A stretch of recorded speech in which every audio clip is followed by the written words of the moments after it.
1 second, sir.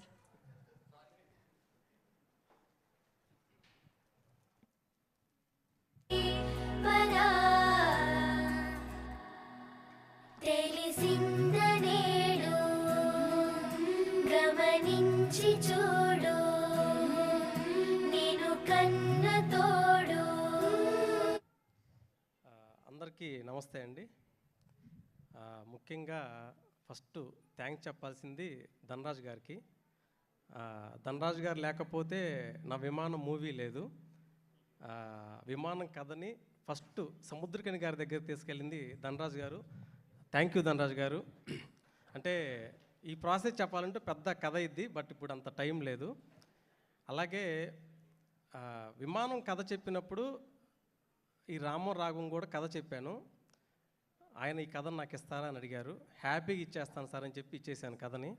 ఎందుకంటే నాకు సముద్రకని గారు లాంటి ఒక మంచి వ్యక్తిని ఇచ్చారు లైఫ్లో. అందుకు నాకు ధనరాజ్ గారు అంటే ఇష్టం.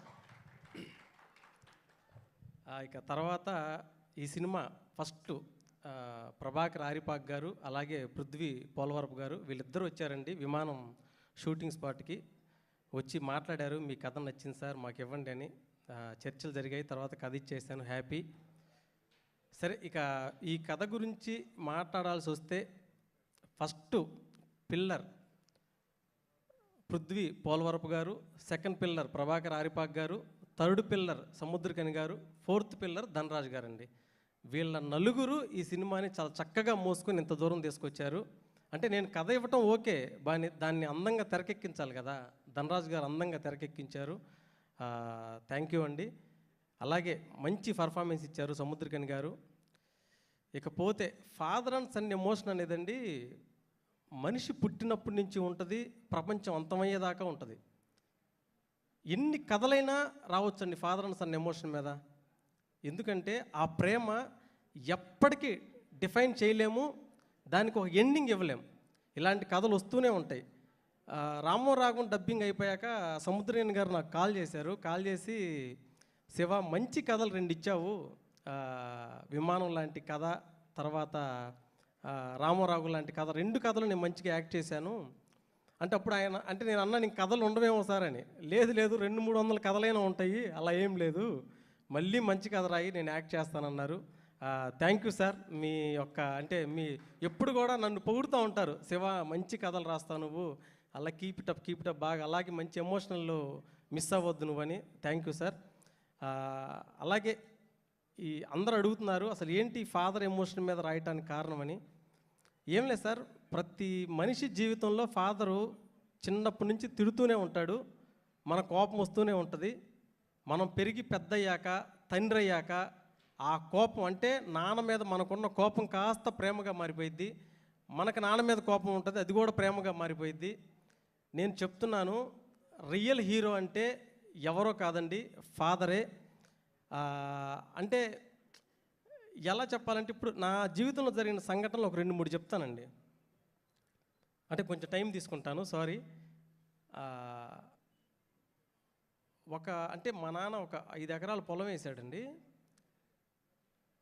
జోరున వర్షం పడింది, 3-4 రోజులు వర్షం ఆగట్లేదు. ఎవ్రీ వన్ ఆకాశం వైపు చూస్తున్నాడండి. నాన్న పడదలే నాన్న వర్షం, భయపడకంటే, లేదురా పడేటట్టు ఉంది, పంట అంతా పాడైపోయిద్దామని. నాన్న నిద్రపోవట్లా. సరే అయిపోయింది, వర్షం పడింది, పంట అంతా నష్టపోయాడు మా నాన్న. సరే దిగులు పడ మాకు నాన్న అంటే, లేదురా వచ్చే డబ్బులతోటి నీకు ఫీజు కట్టాలనుకున్నాను రా, అది మిస్ అయ్యాను రా అని ఏడ్చాడండి మా నాన్న. అవి నా జీవితంలో కాదండి, ప్రతి ఒక్కరి జీవితంలో ఉంటాయి అవి. అలాగే ఇంకో చిన్న కథ చెప్తానండి.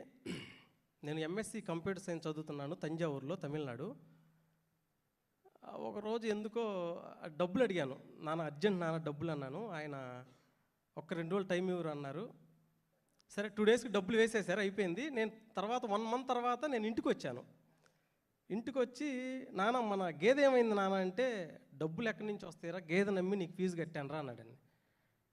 ఇలాంటి కథలు ప్రతి ఇంట్లో ఉంటాయి సార్, నా ఇంట్లో కాదు, ప్రతి ఇంట్లో ఉంటాయి.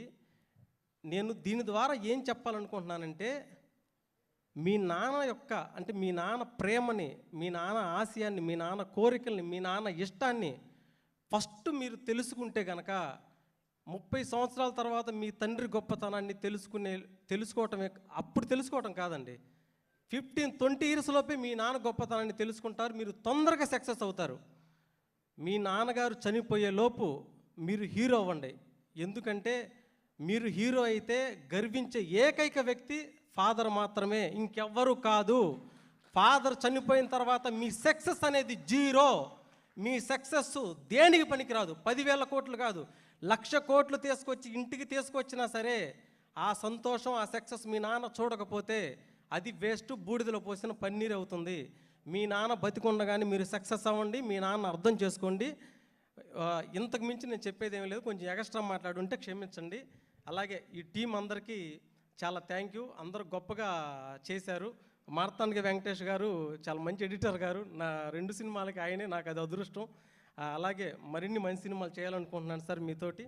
అలాగే మ్యూజిక్ అరుణ్ చిల్వేర్ గారు బాగా చేశారు. డిఓపి దుర్గా గారు బాగా చేశారు. అందరూ బాగా చేశారు. ప్రమోదిని మేడం చాలా బాగా చేశారు. అందరికీ థ్యాంక్ యూ. ఫిబ్రవరి 21 మీరు సినిమా చూడండి.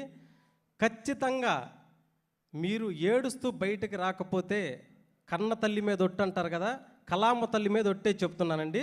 మీరు ఏడుస్తూ బయటకు వచ్చేస్తారు. థ్యాంక్ యూ అండి. Thank you to all. Thank you sir, thank you so much.